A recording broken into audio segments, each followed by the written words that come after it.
démarrer l'enregistrement. Alors, avec les deux outils que je vous avais donnés, Full Page Screen Capture et Image Downloader, j'ai pu récupérer une copie d'écran de la page d'accueil du site MSI, une copie d'écran, on la verra après, du site de Kit Channel, et toutes les images qu'il y a dedans. On ira vérifier, peut-être que certaines images de fond ne se sont pas enregistrées, mais je vous montrerai comment on fait, on peut aller les récupérer à la main, toutes ces images. Il y en avait 37, donc normalement j'en ai quand même quelques-unes. Voilà, ça c'est ma vue. Mon objectif du coup ça va être de refaire le site de MSI, cette page d'accueil. Ça sera approximatif, ce sera pas au pixel près, mais ça va aller vite. Donc l'idée là c'est pas que c'est pas de recopier le code au fur et à mesure, c'est plutôt de regarder, de bien enregistrer les infos, et je vous ferai un zip après avec zip du début, zip de fin, et vous pourrez après reprendre celui du début, regarder celui qui est à la fin et faire avancer le projet vous comme vous le sentez. Donc je vais faire un dossier, hop, allez, un dossier 3W, ce sera le site. Dedans, je fais un dossier IMG. Si vous voulez être à l'aise, quand vous avez vous faites F11, comme ça vous passez en plein écran le partage. Ce sera, du coup il n'y aura pas de recalcul, ça devrait moins pixeliser puisque je vous envoie du 1920, 1080, vous récupérez du 1920, 1080. Hop. Je vais dans MSI, ces sources là, je vais les copier, et dans mon dossier IMG, je remets toutes mes images. Ce dossier 3W, hop, je vais aller le glisser, déposer. Non, même pas, en fait il est là. J'avais fait un dossier réalisation. Donc j'ai mon dossier ici, 3W. Dans ce dossier, donc pour être sûr que je vais bien dans le dossier, là l'architecture n'est pas terrible. Je fais un clic droit sur les 3W, nouveau fichier, index.html, et normalement là voilà, il nous montre le dossier IMG. Je vais rajouter un dossier CSS dans lequel je vais mettre mon style CSS et tout ce qu'il faut. Je vais pas me compliquer la tâche ici, dans le dossier CSS, même pas par ici, hein, on va aller par là. Donc là j'ai mon dossier CSS, je vais dans code, HTML jour 3, on avait déjà fait des trucs, je récupère mes 3 fichiers CSS, et dans le projet du jour, je remets style, reset et grid. Bon, grille, on va la laisser comme ça, avec tous les paddings, les margins, les boîtes avec leur taille, le container, tout ça on le laisse. Le reset, on le garde aussi, on en a besoin. Par contre, dans style, on n'a plus besoin de tout ça. On va quand même le garder, on ira modifier les polices. Donc dans l'index, je fais point d'exclamation et j'appuie sur entrée. Ça me livre déjà toute la base du fichier HTML. Si vous ne faites pas point d'exclamation entrée, vous pouvez aussi écrire tout à la main, mais vous allez mettre un peu plus de temps, et c'est tout le temps les mêmes données.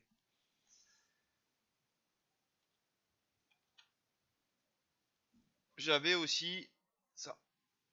Voilà. Toutes ces balises link qu'on avait dans le dernier projet qu'on a fait, elles servent à charger le reset, la grille, le style.css, et je vais me permettre ici d'enlever la police Google, hop, puisque je vais vous montrer comment la charger différemment. Bon, précédemment, là, dans l'ancien projet, on avait chargé les polices de Google dans la balise HTML, dans le fichier HTML, ce qui sous-entend que sur chaque page HTML, vous êtes obligé d'avoir la balise link. Donc, on va aller hop, sur Google Fonts, j'y vais, et je vous l'avais pas montré, mais il y a une autre méthodologie, donc je vais récupérer hop, la police Montserrat. On va prendre du light, du regular, du semi-bold et du bold. J'ai mes 4 polices ici, et là, comment utiliser la police sur internet? Vous pouvez inclure la police en copiant le code dans la balise head.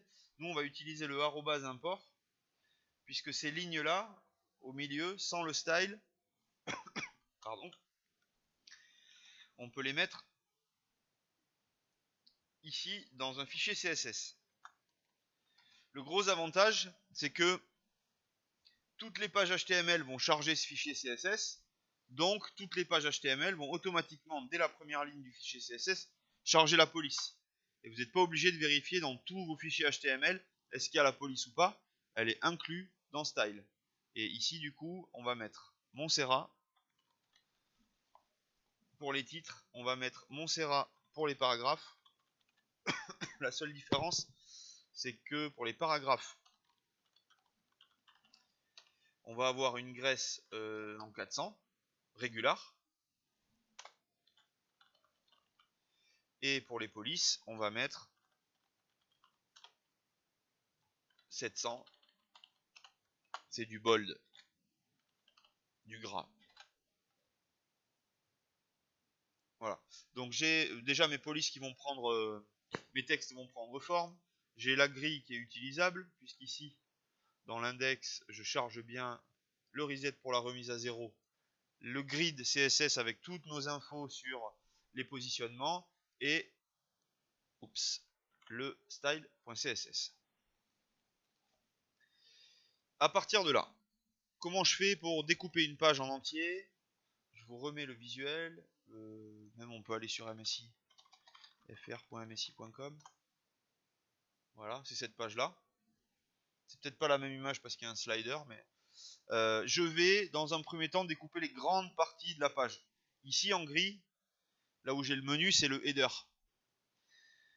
J'ai tout en haut le header, ça changera jamais ça, quasiment jamais. Tout en bas, j'ai le footer. Ici, c'est le footer, c'est tout ça plus la ligne en dessous. Et entre, j'ai des sections. Libre à moi d'aller découper les sections comme bon me semble. Normalement, les sections, elles se découpent en fonction des contenus. Il peut y avoir, par exemple, ce slider qui parle de ces trois produits. Et donc, ça pourrait être une section à part entière. Mais on peut aussi décider de découper une section slider, une section produit, une section slider, une section produit, ainsi de suite. En tout cas, à chaque fois que vous avez des contenus qui sont un peu différents et qui parlent pas de la même chose, c'est censé être des sections différentes. Donc premier truc, je vais aller dans mon code, dire qu'on a un header, dire qu'on a une section avec un slider dedans, une deuxième section avec des produits, une troisième section avec un slider. Peut-être qu'on fera pas toutes les sections. Si j'en fais 4 déjà, vous allez comprendre. Et puis en bas un footer. Voilà. Ça, 1, 2, 3, 4, 5, 6. C'est mes 6 grandes divisions de pages. Ces divisions-là, ces balises-là, elles occupent toute la largeur. Toute la largeur de l'écran. Le header, on n'en a qu'un. J'ai pas besoin de lui mettre un identifiant, pas d'ID.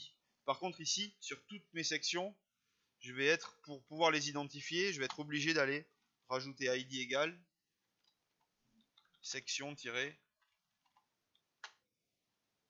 ici 1, 2, 3 et 4. Le footer, pas la peine. Pareil, on en a qu'un seul.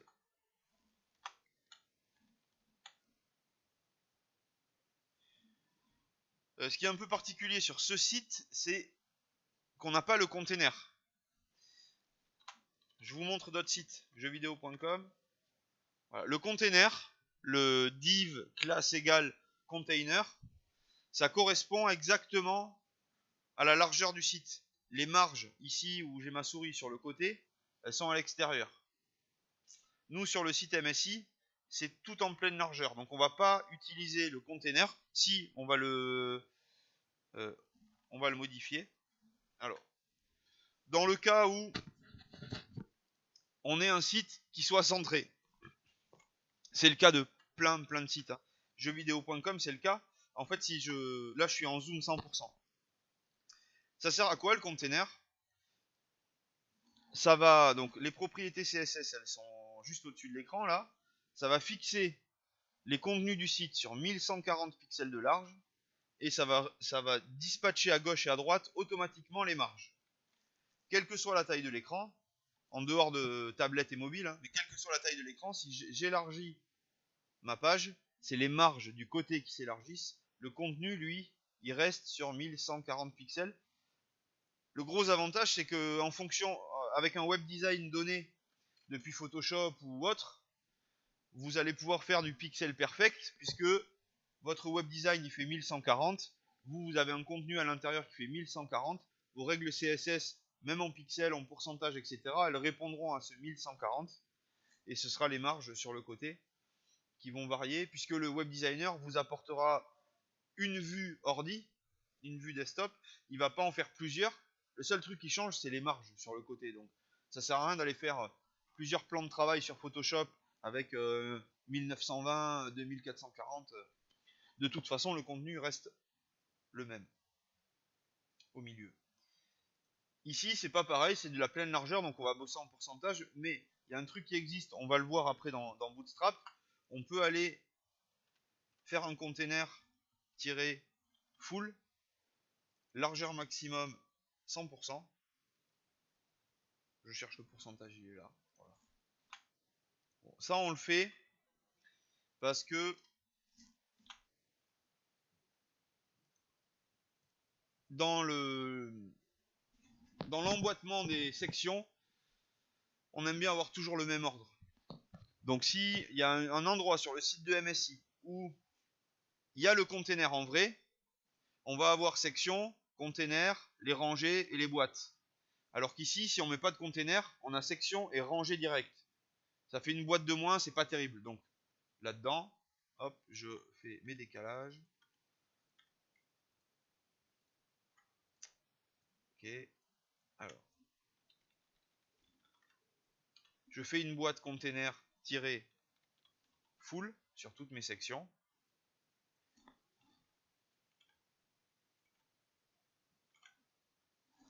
Et là-dedans, alors ça change rien, hein, puisque c'est en 100% de large.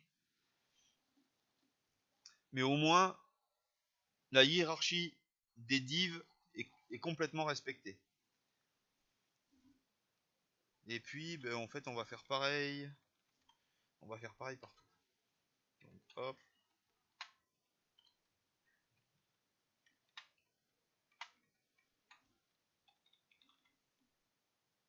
Sur le header aussi, sur le footer aussi. Ce qui fait qu'en fait, vous avez les divisions, les grandes divisions pleine largeur de la page. Dedans, dans chaque division, sans en oublier aucune, vous avez un container pleine largeur. Et dedans, c'est là où on va mettre les rangées, puisque c'est les rangées qui vont nous permettre de mettre les choses côte à côte. Ici, sur le menu, on a le logo et un menu.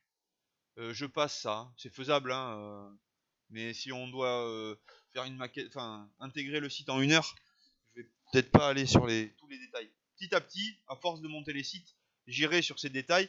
Je laisserai tomber des sections parce que à force d'en faire, c'est facile. Mais sur les petits détails comme ça, on ira le faire. Donc, dans mon header, j'ai plusieurs contenus côte à côte. J'ai un logo et un menu. Si j'ai des contenus côte à côte, j'utilise la rangée.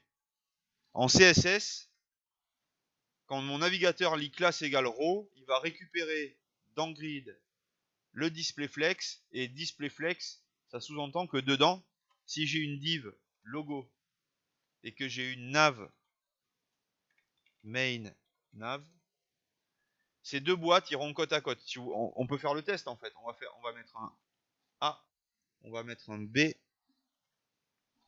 B s'il veut bien. Voilà. Je fais un clic droit, live server. Il n'y a rien hein, sur ma page. Hein. Par contre, A et B sont bien à côté.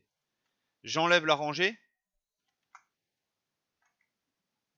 A et B sont les uns en dessous des autres. Alors, ça, je ne l'avais pas trop dit au début, mais vous l'avez dans les cours, c'est parfois on n'appuie pas assez dessus.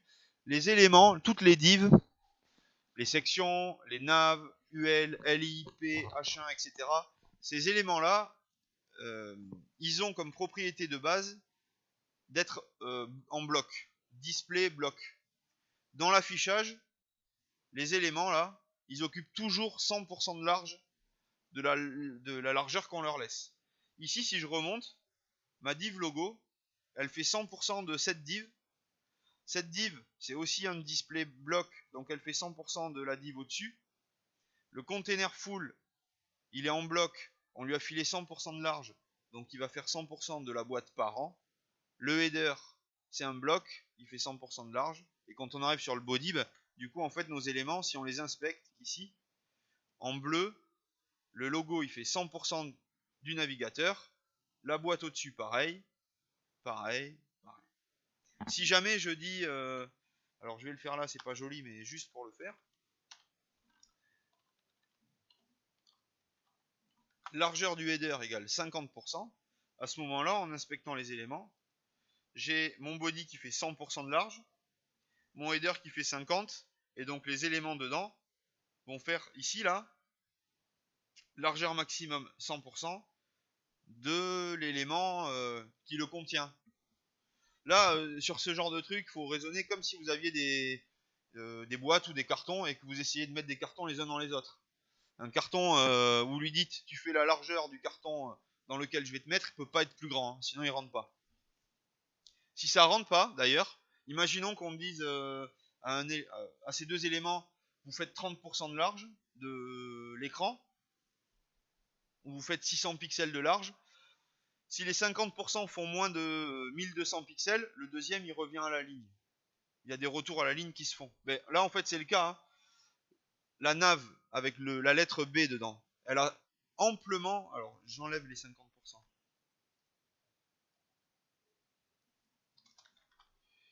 Voilà, hop, inspecter. Donc, ce logo et cette nav. En fait ils font la taille de la lettre qu'il y a dedans normalement. Sauf qu'ils sont en bloc, donc c'est pas le cas. Mais s'ils n'avaient pas été en bloc, le B aurait pu se placer à côté du A. Sauf que pour des éléments qui sont en display bloc, c'est toujours 100%. S'il n'y a pas la place, on revient à la ligne. Donc dans le logo, on va mettre un lien A, cliquable, qui ramène HTTPS, toujours sur msi.fr. Bon, ça doit être fr.msi.com. Voilà. Dans ce lien, je vais mettre une image que je vais chercher dans mon dossier IMG. Et avec un peu de chance, il y a quelque chose qui s'appelle logo. Oh, yes. PNG. Fichier PNG, donc il y a la transparence. Et dans la nav, là je vais construire la navigation. Je regarde ici. Donc j'ai bien le logo qui est arrivé. Je reprends, si je le retrouve, voilà, mon site MSI. Et j'ai le bon logo qui s'est chargé. Ça, MSI, on va essayer de regarder dans les images si on l'a. Si on l'a pas dans les images, 3W, IMG.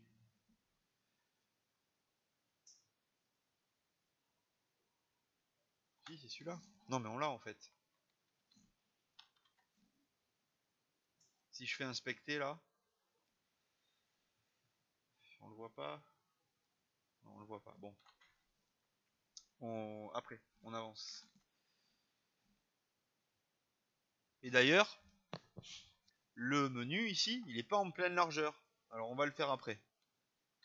On va mettre le container.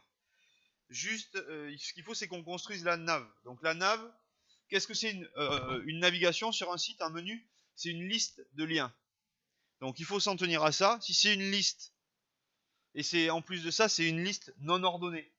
Il n'y a pas marqué 1, 2, 3. Alors oui, ils ont pas la même importance, les éléments d'un menu, mais ça reste quand même une liste qu'on fait en UL et dans laquelle on met des éléments de liste LI. Puis je vous ai dit, c'est une liste de liens, donc dans les éléments de liste, c'est des liens. Et on va faire page 2.html, on s'en fiche. Dans le lien, je vais retrouver du coup produit, communauté, actualité, support. Donc premier lien, produit.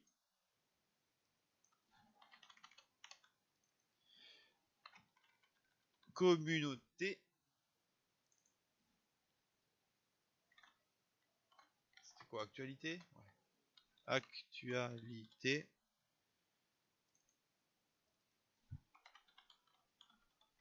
support.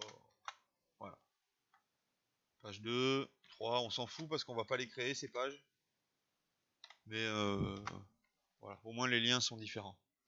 Sur mon site, à moi, c'est pas encore ça. Pour l'instant, sans propriété CSS, une liste, c'est des éléments les uns en dessous des autres, c'est des liens donc qui sont bleus, ils sont soulignés. Si je clique sur un des liens, il va passer en violet. C'est les propriétés de base du navigateur. Première chose à faire, les mettre côte à côte.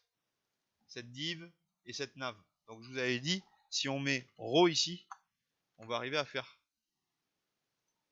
que les deux éléments, d'une part l'image et la nav, se mettent côte à côte.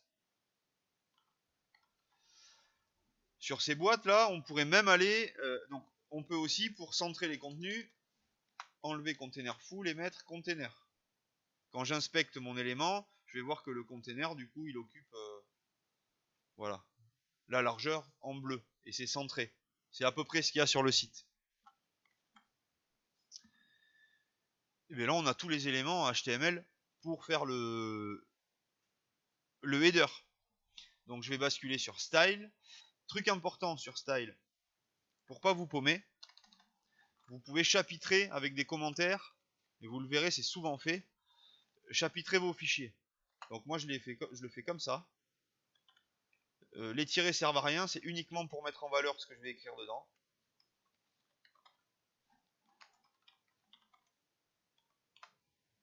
Voilà. Et puis ça, vous pouvez même vous permettre de... Voilà. Pourquoi je fais ça? Parce qu'en fait, petit à petit, votre fichier va être très long, votre fichier CSS, et vous n'allez pas forcément savoir où sont les choses dedans. Donc, avec des gros morceaux verts de commentaires comme ça, quand vous descendez votre souris, que vous avez 3000 lignes de CSS, vous savez vous retrouver. Et un conseil, pareil, quand vous allez faire des retouches, donc ici on va mettre header, en dessous de ce chapitre, on va mettre tout le CSS pour faire le header. Pensez à revenir dessus, si vous avez des modifs à faire. Alors, le header. Première chose, on va lui mettre la couleur de fond. Il existe lui? Ouais, mais il n'est pas assez dark. Donc, couleur de fond.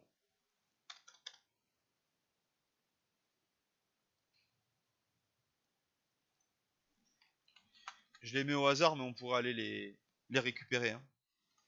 Donc, j'ai ma couleur de fond. Je vais dire au header, à l'intérieur du header, et à l'intérieur de la nav, on a le UL. Ce UL, c'est une liste, donc les éléments ils vont les uns en dessous des autres.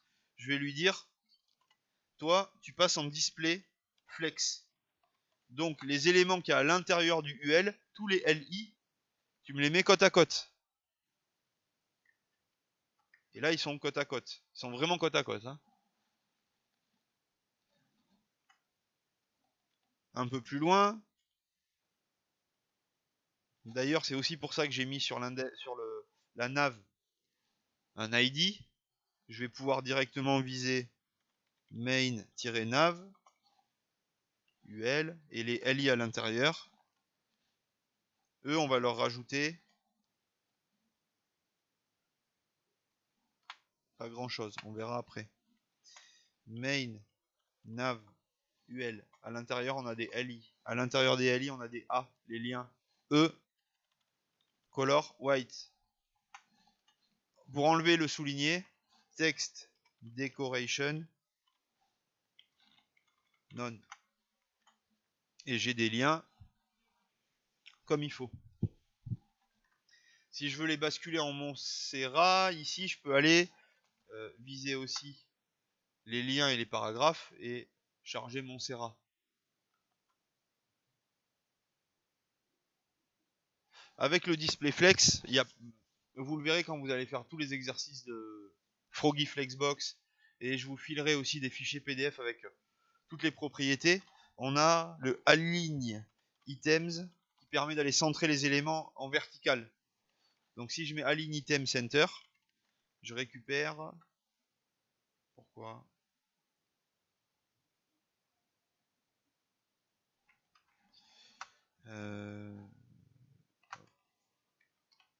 Non, c'est peut-être là. C'est dans Header, Row. C'est sur la rangée qu'il faut mettre vertical. Là. Donc là, j'ai réussi à centrer en horizontal. L'un des trucs les plus chauds à faire en HTML. Centrer les choses en horizontal. Sur le vertical. Surtout si elles font pas la même hauteur. Là, ça devient compliqué. Ça devient compliqué. Non, c'est simple de le faire. On peut le faire avec des pixels. Mais les pixels, c'est pas très responsive. Ça marche un coup sur ordi, après ça marche plus sur mobile. En pourcentage, c'est très compliqué. Avec le display flex, c'est un claquement de doigts. Donc on va pas se plaindre. Qu'est-ce qu'on va rajouter d'autre? Il y a des trucs que peut-être vous allez pas les comprendre de suite, hein, à force de bosser le HTML. On vous reprendrez une des vidéos qu'on fait comme ça, là, vous direz ah oui, c'est bon, j'ai compris à quoi ça servait. Mais vous allez voir, enfin il y a tellement de propriétés que tout retenir au début c'est plutôt compliqué. Hop, j'arrive.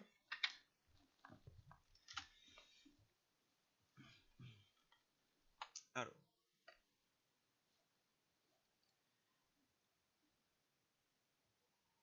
On va rajouter de l'espacement ici. Sur le A qui est à l'intérieur. En rajoutant de l'espacement, c'est beaucoup, hein, 50 pixels, on va voir. En rajoutant de l'espacement, je rajoute de l'espace interne au lien, donc l'endroit cliquable, qui était que le texte, devient un peu plus large.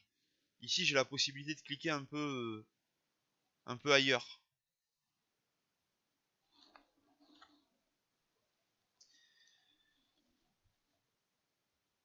Ce lien là, il est dans un élément de la liste. Donc j'ai 4 éléments de liste. Si j'inspecte ici hop, la page, je suis en zoom là ou pas? Ouais.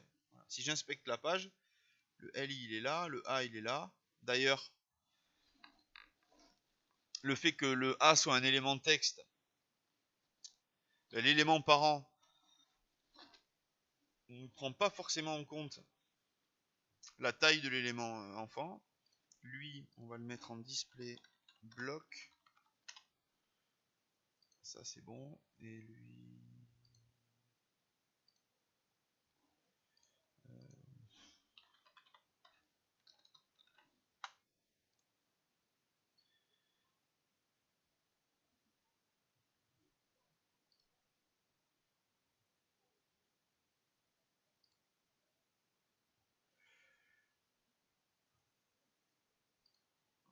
on va mettre ça. Voir si ça marche. Ah non, il aime pas. Bon. Okay.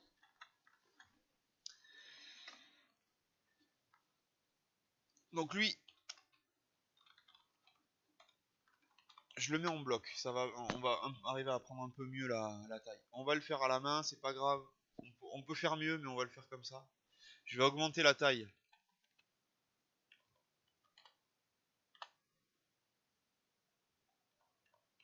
Pour que ça soit exactement la taille du menu. 36 px.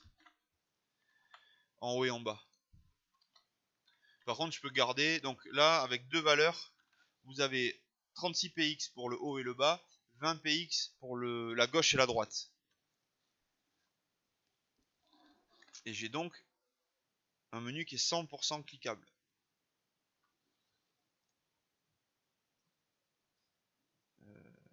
Ici.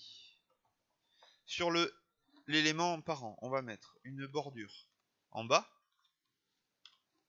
Donc, solide 5px de la même couleur que le fond. Donc ça se voit pas. Là, il y a une bordure, mais elle se voit pas. Si, elle se voit parce qu'en fait, c'est pas cliquable. Là.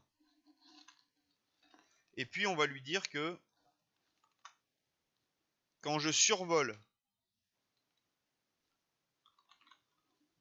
le LI, la bordure ici en bas, elle devient rouge. Là, j'ai une cible dans tous ces états, qu'on ait la souris dessus, qu'on n'ait pas la souris dessus, etc. Et là, j'ai la même cible, mais avec la souris au-dessus. Le hover, c'est survol de la souris. Ce qui fait que en arrivant sur le menu, quand je passe ma souris sur un des liens, j'ai la bordure qui change de couleur. Et je peux même aller jusqu'à mettre une transition. C'est ça dans les 10 éléments à valider en HTML, CSS. Les animations et les transitions. Je mets 1 seconde. Et du coup, mon lien met 1 seconde à s'afficher. Enfin, le changement de couleur met 1 seconde à s'afficher. Je reprends le site MSI. Alors, c'est pas du blanc. Les liens ici, ils sont pas en blanc, ils sont en gris clair. On va mettre.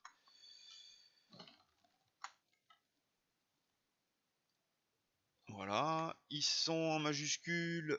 Alors, il faut jamais écrire le texte en majuscule. Voilà, ça va, c'est un menu. Donc, si j'ai écrit produit en majuscule, communauté en majuscule, etc., et que je dois revenir en arrière, c'est pas très grave.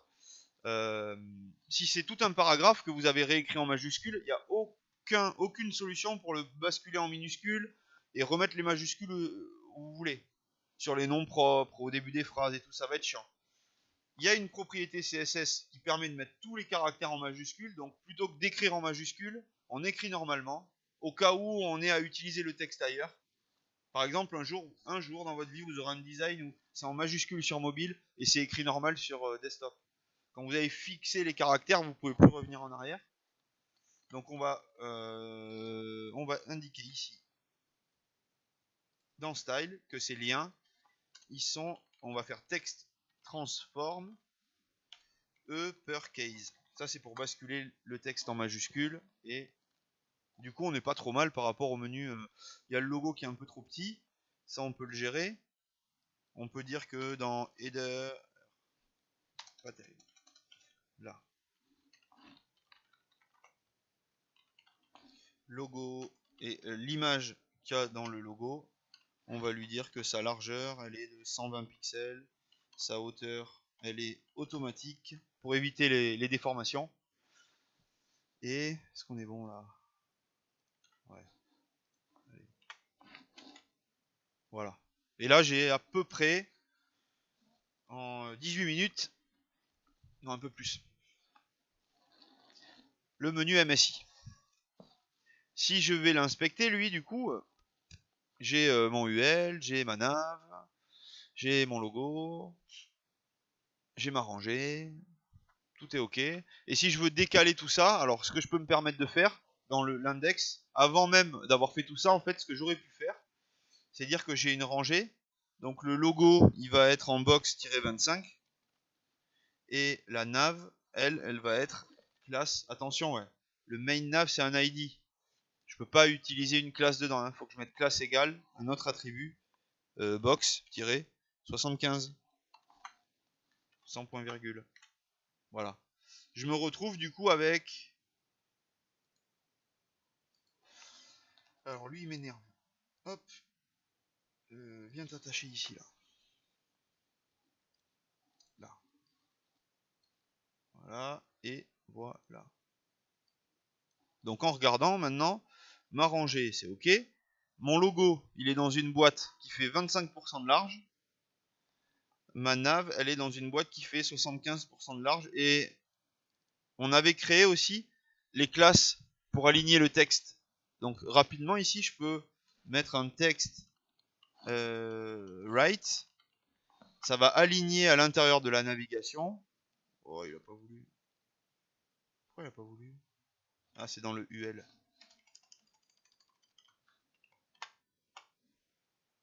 Voilà. Donc ici, sur ce UL, je mets classe égale text right. On va récupérer de ce qu'on a de la grille text align right comme propriété. Et normalement, hein, ok, c'est parce qu'il est en flex. Okay. Donc lui, il va pas vouloir. On va faire autrement. On va viser le UL, on va lui dire qu'il est en display flex. Et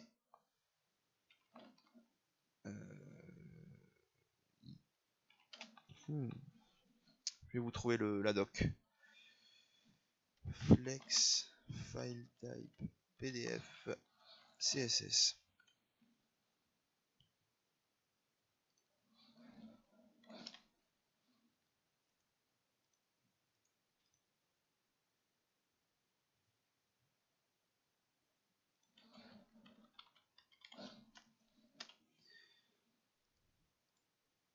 Je crois que c'est celui-là qui est bien, là, le Elsa création.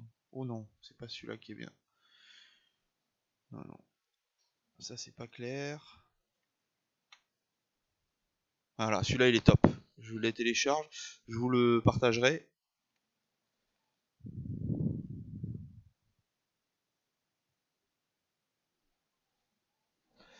Et c'est Justify Content. Voilà.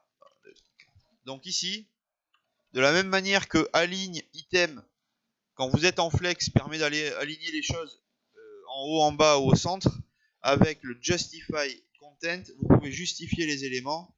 On va mettre end. Flex end. Ce qui permet d'aller les aligner à droite. Mais en fait, avec le flex, il y a plein de méthodes d'alignement. Il y a à gauche, il y a au centre, il y a à droite. Ils sont là. Ils sont où? Voilà. Flex start, ça les aligne à gauche. Flex end, ça les aligne au fond à droite. Justify content center, ça va les aligner au centre, sans espace entre eux. Space between, tout l'espace vide va être réparti entre les éléments. Et space around, ça les répartit entre les éléments, y compris à l'extérieur, avant le premier et avant le dernier. Vous avez toutes les propriétés et toutes les démos là, de comment ça peut fonctionner, le flex. Il y a plein de pages. Hein. Il est hyper bien sûr.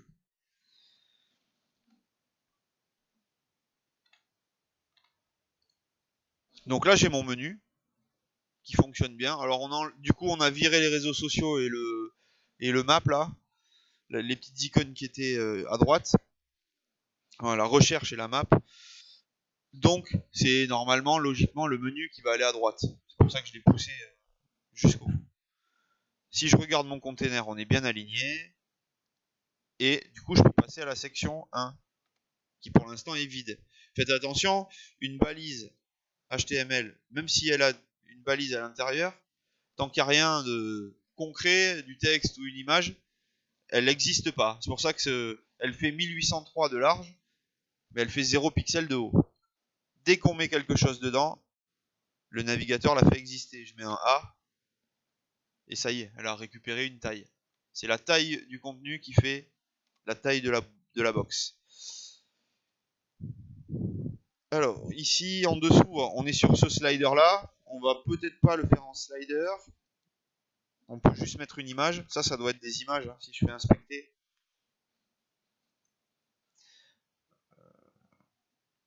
Ouvrir l'image dans un nouvel onglet. Ah, il n'a pas trop aimé.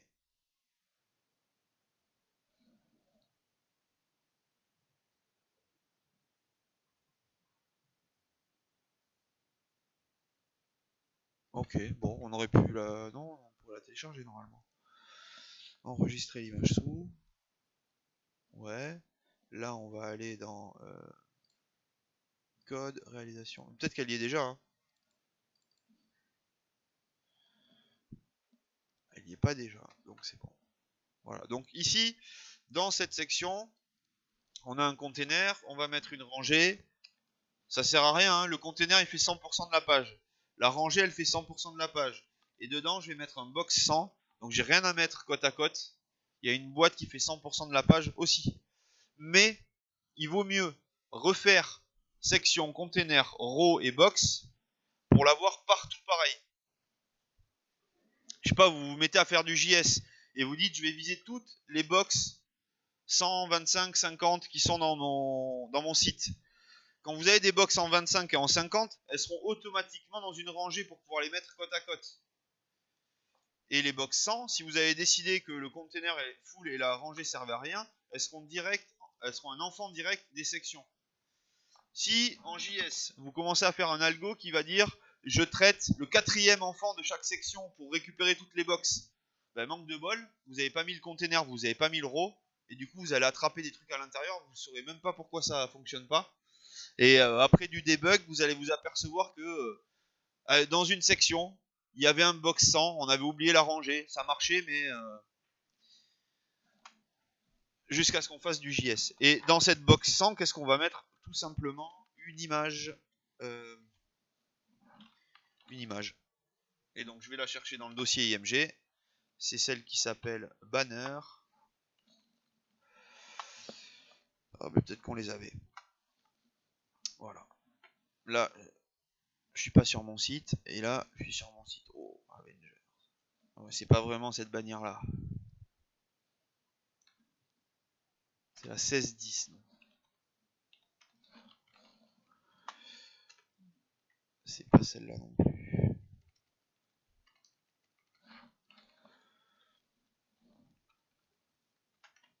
Voilà.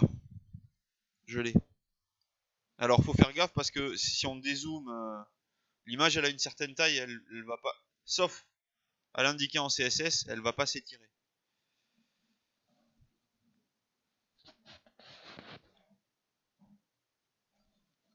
Donc section 1, c'est fait. J'ai pas vu s'il y avait peut-être qu'il y a un bouton par-dessus, des choses comme ça. Ou en fait, non, c'est juste un slider. Ça, je vais considérer que c'est la section 2 et qu'on a du coup 3 contenus côte à côte.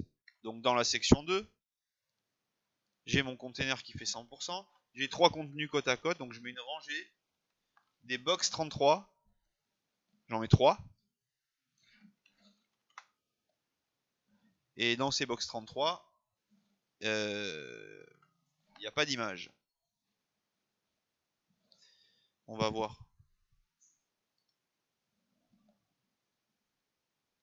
Voilà. Non, il n'y a pas d'image. Si, il n'y a pas d'image. Alors, l'image là, elle n'est pas en balise IMG. C'est une image de fond qu'on a mis. Donc dans chaque boîte ici, on a le titre. Je mets H2 parce qu'il y a normalement un titre de page. Le titre de page, on le met sur le logo. Mais je vous le montrerai une autre fois. C'est une petite astuce en CSS.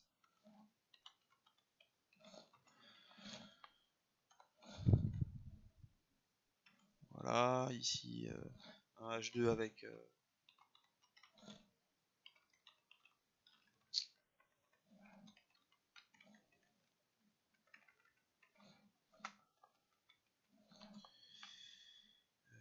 RTX 3090, pas cher.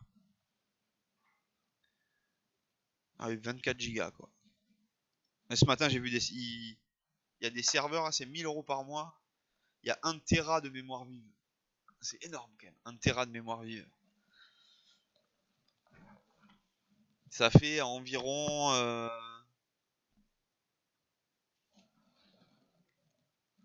60 fois ses ordi quoi. Il y a combien sur cela? Je sais pas combien il y a sur cela. On n'a pas regardé au début. Peut-être qu'on s'est fait avoir par la DSI d'ailleurs. Parce que moi j'avais demandé à ce que ça soit des 16.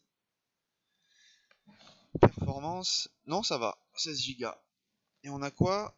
Nvidia Quadro P400. Bon, c'est pas mal. Pour ce qu'on a offert. Vu que nos programmes ils vont tourner sur les Raspberry qui ont 512 mégas, ça devrait aller. Donc, j'ai mon titre. Il y a un petit paragraphe fin, puissant et élégant.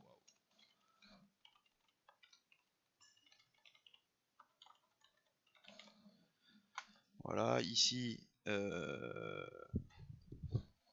y a un paragraphe aussi. Je sais pas, peut-être qu'ils ont marqué ça. Hein. C'est beau mais c'est cher.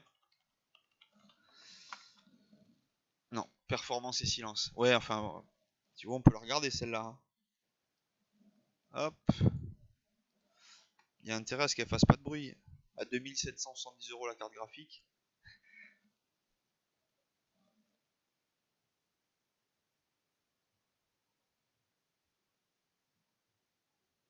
Ouais.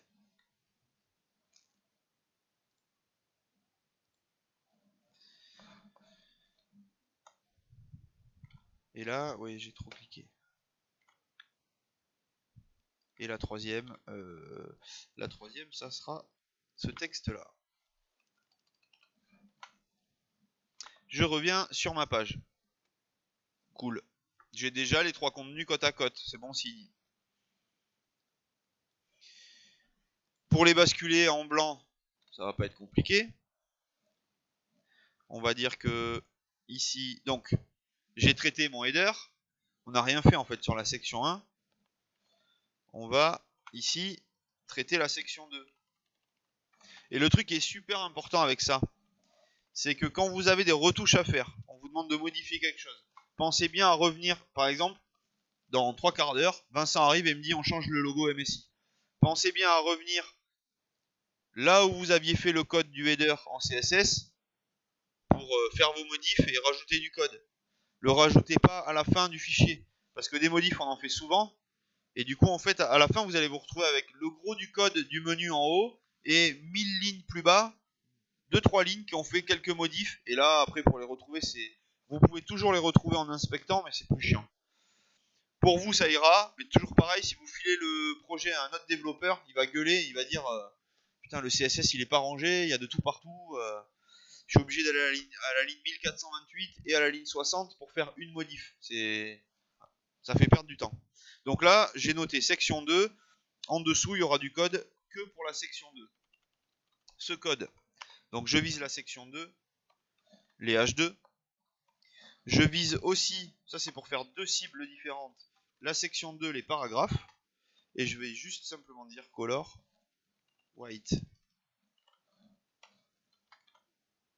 J'ai mon texte en blanc.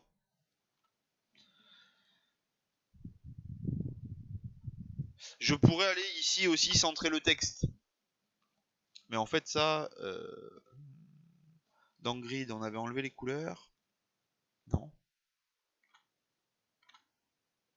Donc en fait, j'ai pas besoin de faire ça. Désolé. Je vais ici.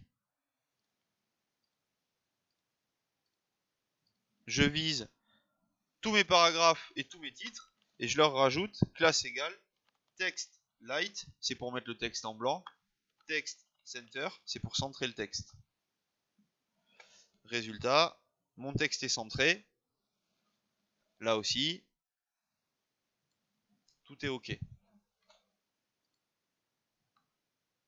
Maintenant, comment ils ont fait pour charger les images dessous? En fait, ils les ont mis en images de fond.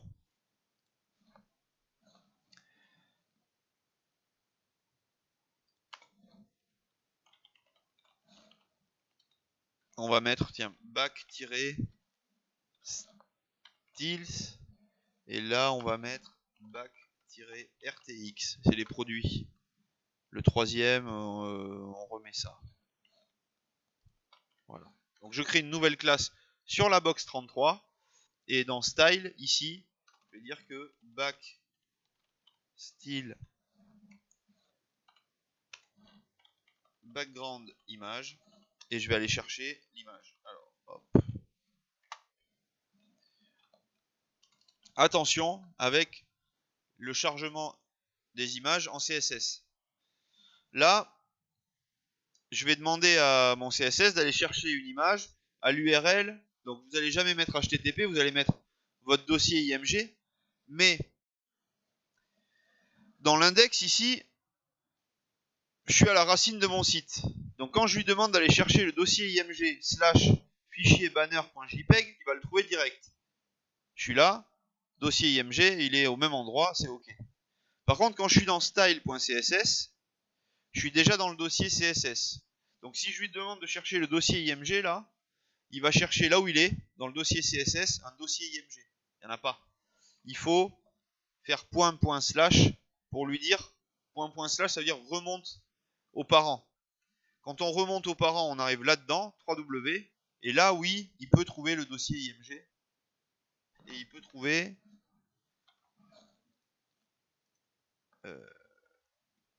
ah oui, ça c'est le JPEG. Et il peut trouver l'image, on va essayer d'aller la voir là.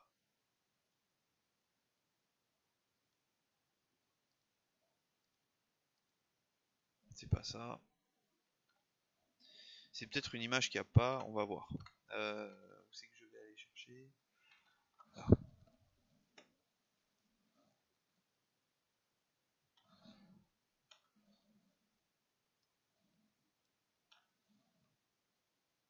Banner 1599.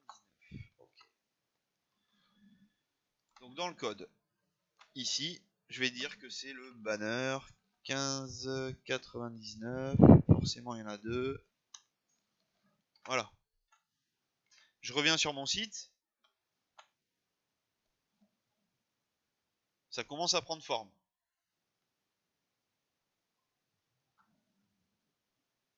Je vais dire ici que la taille de l'image de fond,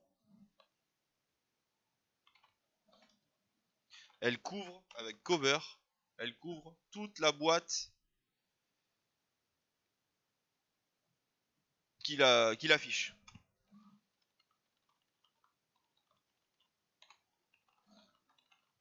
Ça, c'est pour aligner l'image de fond avec notre boîte. Je dis que le centre de l'image va se centrer avec la boîte en horizontal et en vertical. Et puis, je vais rajouter du padding. Là, c'est pas sur l'image, c'est sur la boîte en elle-même. On va mettre 50 pixels en haut et en bas, 0 à gauche et à droite. Ce qui fait que j'augmente la taille de mon image, mais c'est toujours pas ça. On va mettre 240.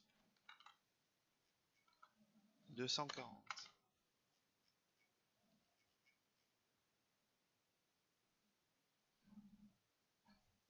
C'est pas mal. Il est comment ici?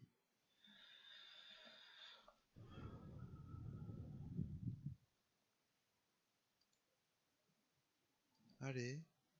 Là.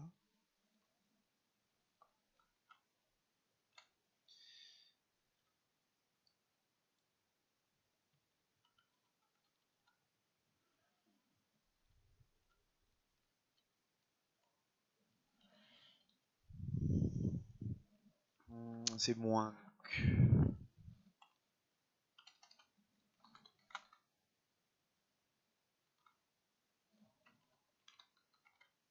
Voilà. Là, c'est pas mal. Et donc, il y a tout ça. Je peux ici, du coup, on va mettre le back RTX. Ça doit être banner quelque chose d'autre. On va aller regarder. Là, 15, bah, c'est l'autre, 1599.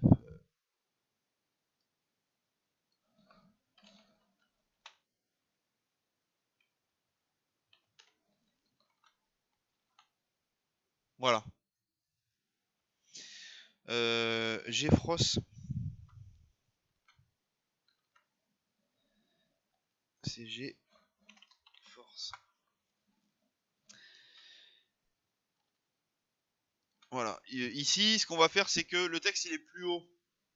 Donc le padding ici, pourquoi c'est que deux valeurs? C'est sous-entendu. 160 en haut, 0 à gauche. 160 en bas, 0 à droite. L'inverse. C'est haut, droite, bas, gauche. Les valeurs, c'est toujours dans le sens des aiguilles d'une montre. Donc ce qu'on va faire, c'est que sur le haut, on va mettre juste 60. Et sur le bas, on va rajouter les 100 pixels qu'on a enlevés en haut. Et du coup, je me retrouve avec du coup le titre qui va un peu plus au bon endroit. Y a un autre truc ici, c'est qu'on a 15 lignes pour beaucoup d'informations qui se répètent. Donc, ces infos-là, la taille du background, la position et le padding, c'est les mêmes pour les deux classes. Donc, je vais les enlever des deux classes, comme ça, et je vais dire que back style et back RTX ont ces valeurs-là. J'ai gagné quelques lignes. Et le gros avantage aussi, c'est que la modif que j'ai faite 160, 0, la basculée à 60, 260 là. Si j'avais eu 25 boîtes avec des images de fond et 25 fois la propriété, il fallait la modifier 25 fois. Là, je la modifie une fois, c'est appliqué à toutes mes classes. Et donc, ça a bien remonté tous les titres. On va aller modifier la taille du H2, c'est beaucoup trop grand, on va mettre plutôt 34. Là c'est mieux.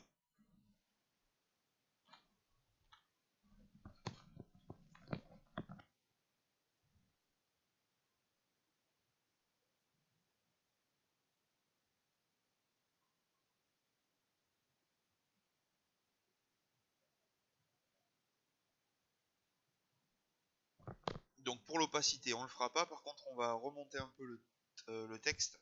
On va plutôt mettre 30 et 290 pour qu'il soit un peu plus lisible. Voilà.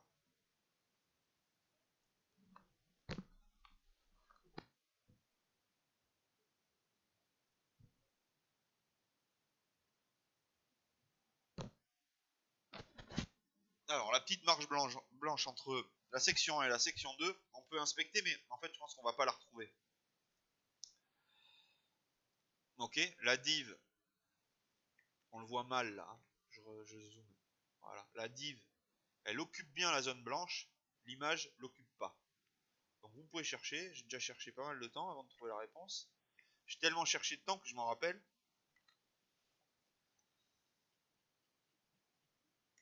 Ici, c'est pas terrible, on peut mieux faire, mais les images, on va les basculer en display bloc. Toutes les images, chaque balise IMG de la page, mais ça on l'avait pas déjà mis dans la grid, on avait mis ici là. Les images, elles ont la largeur maximum de 100%. C'est pour ça qu'elles marchent bien les images, hein. Si on enlève ça, elles marchent plus. On va le rajouter ici, du coup, display bloc. C'est un petit... vous verrez en CSS, il y a quelques petites choses comme ça. C'est des astuces pour hacker le navigateur, on va dire. Et là, du coup, j'ai plus de séparation blanche entre les deux. C'était ça, hein. C'était le fait qu'une image, elle est plutôt gérée en inline qu'en bloc. Et donc, on lui rajoute de la marge. J'ai mes deux sections. Alors, il y a des bordures, mais ça, aucun souci, hein, ces petites bordures. Ces petites bordures, on peut aller dire que dans... ici, la section 2. Donc, section 2, box 33. Ces boîtes-là, elles ont un border de tous les côtés, solide, 5 pixels, sombre, donc on va mettre, ça c'est trop sombre, ça c'est pas assez sombre, voilà. Et je récupère bien mes bordures. Tiens, là on peut jouer même avec les pseudo-éléments, puisque les bordures elles vont bien partout, sauf au milieu, puisqu'elles se cumulent. J'ai la bordure de droite de cette première boîte qui s'ajoute à la bordure de gauche de la deuxième boîte, et du coup c'est pas très joli. On peut mieux faire. Si je zoome là, c'est pas très joli ça. Donc ce qu'on va faire, c'est qu'on va dire que dans la section 2, le box 33, mais pas tous, le premier avec first child, il a border right width, la largeur de la bordure de droite, qui fait 0 px. Et là c'est bon, ça a marché. Je fais pareil avec le dernier. Je vais dire que le box 33, donc le dernier, last child, il a le border left, la bordure de gauche, qui fait 0 pixel. Et du coup, là c'est ok. Et ça me permet en plus, ici, si je modifie une fois la valeur, d'aller élargir toutes les bordures partout. Donc ça c'est ce qu'il y avait, c'est ce qu'il y a sur le site.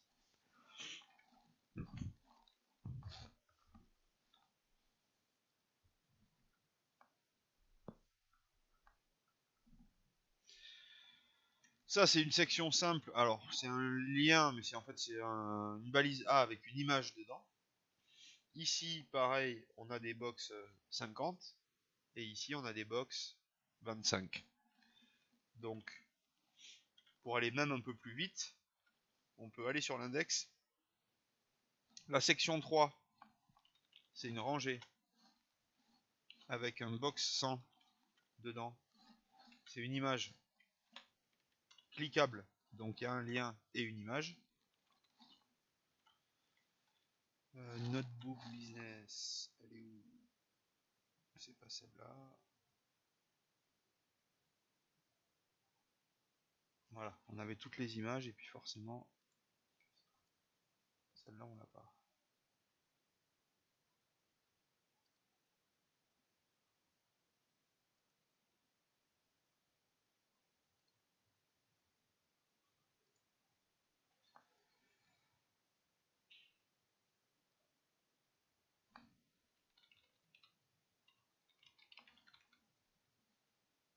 Voilà, c'est bon, je suis au bon endroit.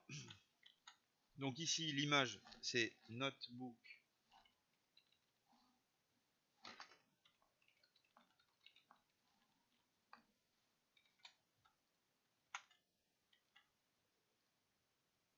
Je l'ai bien comme il faut.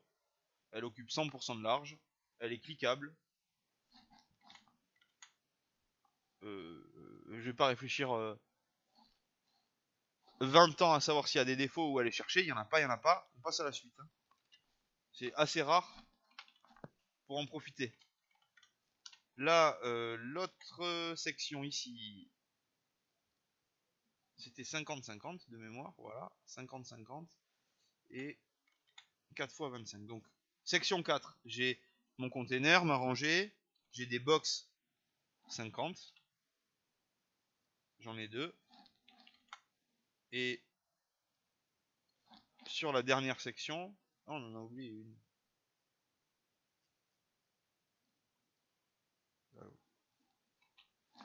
Donc sur la dernière section, section 5, j'ai des box 25 et j'en ai 4.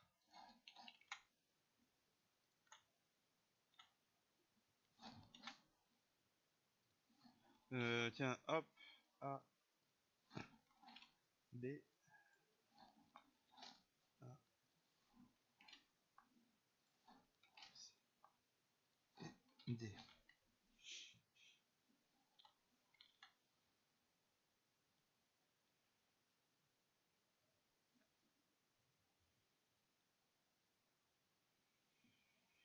Donc une image du texte. L'opacité, on verra, on fera des petits tutos sur les trucs comme ça. Opacité au survol. Le footer, il est divisé en 5, ça on l'avait pas. Et c'est vrai que du coup, si dans grid on avait mis box 20, ça aurait marché direct. Donc on va le rajouter. Ici, je vais rajouter box 20, largeur 20%, ce qui fait que je peux en mettre 5 côte à côte, ça fera bien 100% de large. Et donc pour le footer, c'est exactement comme le reste, hein. Une rangée, des box 20, dedans, il y en a 5, et elles ont toutes un titre et un menu. Donc elles ont toutes là-dedans un H3 qui a la classe text light pour être en blanc.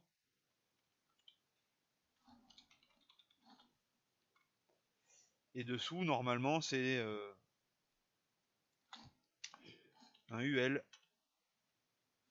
avec des LI cliquables.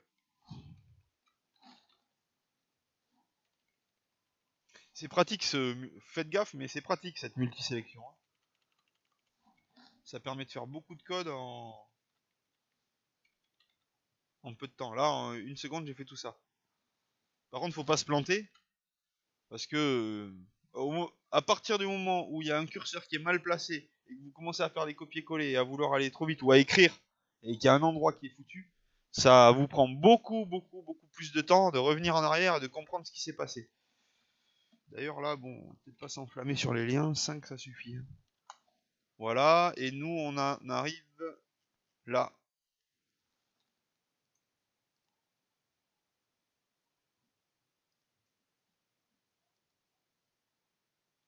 Pourquoi box 20? Ah oui.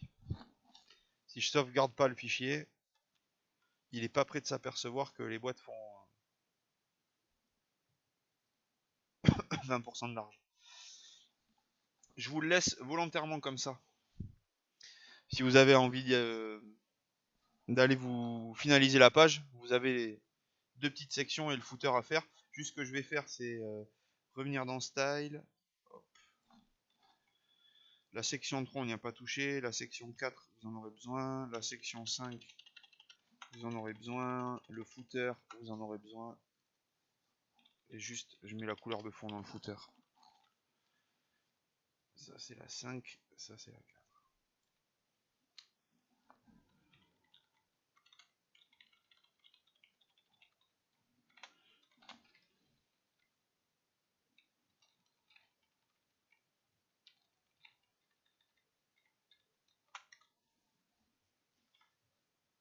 Ouais. Ce qu'on n'a pas utilisé, c'est les paddings aussi. Ici, sur le footer, on peut aller mettre avec notre petite classe. Donc ici, classe, j'ai besoin de rajouter du padding en haut et en bas. Donc je vais faire PTL, padding top large, et PBL, padding bottom large. Ça me permet, voilà, de rajouter un peu d'espace ici. Et on pourrait même aller en fait faire un PAL, pas un PEL, un PAL. C'est haut, enfin c'est all, tous les côtés. Donc j'ai rajouté ici 20 pixels sur tous les côtés de mon footer. C'est juste pour que le texte soit pas collé au bord de l'écran.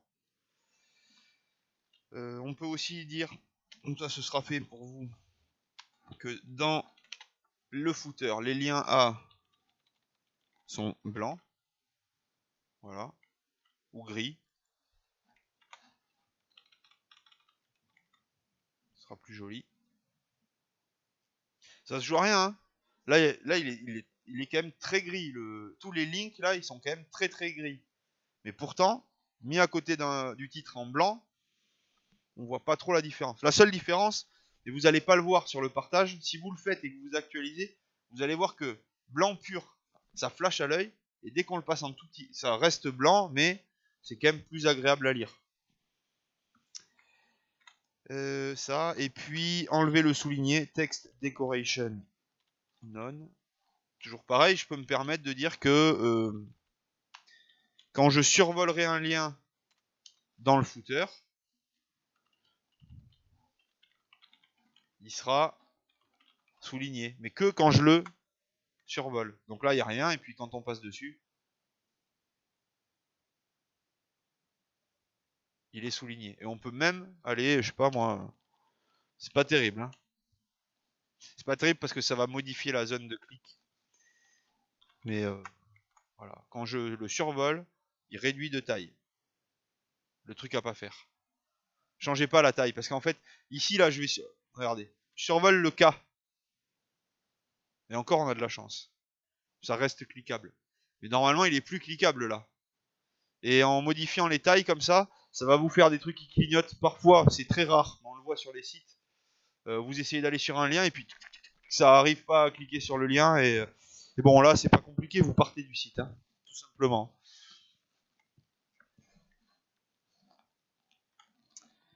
Voilà, bon, voilà, c'est allé assez vite. Alors, je pense que c'est allé assez vite pour vous. J'ai essayé de torcher un peu pour qu'on ait une vidéo courte, que vous puissiez regarder de temps en temps si jamais vous avez des petits brins de HTML, CSS à revoir. Et hop, et j'arrête l'enregistrement.